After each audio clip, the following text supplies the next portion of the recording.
தமிழகத்தில் இன்று முதல் மழைக்கு வாய்ப்பு இருப்பதாக ஏற்கனவே அறிவிக்கப்பட்ட நிலையில் தற்பொழுது சென்னை வானிலை ஆய்வு மைய இயக்குநர் பாலச்சந்திரன் செய்தியாளர்களை சந்தித்து வருகிறார். அந்த நேரலையை காணலாம்.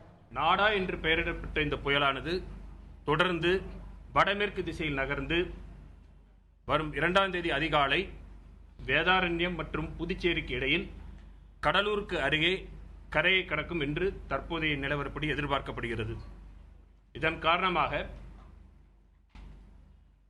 அடுத்து வரும் 24 மணி நேரத்தில் தமிழகம் மற்றும் புதுவையில் கடலோர மாவட்டங்களில் அநேக இடங்களிலும் உள் மாவட்டங்களில் ஒரு சில இடங்களிலும் மழை பெய்ய துவங்கக்கூடும். பிறகு படிப்படியாக இந்த மழையின் அளவு அதிகரித்து உள் மாவட்டங்களை நோக்கி பரவி வரும் 2ஆம் தேதி முதல் தமிழகத்தில் அநேக இடங்களில் பெரும்பாலான இடங்களில் மழை பெய்யக்கூடும்.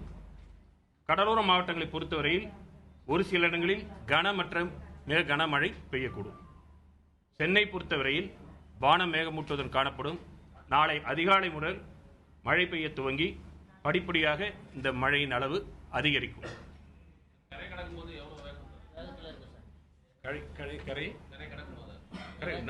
எச்சரிக்கை வரும்போது இது பண்ணும்.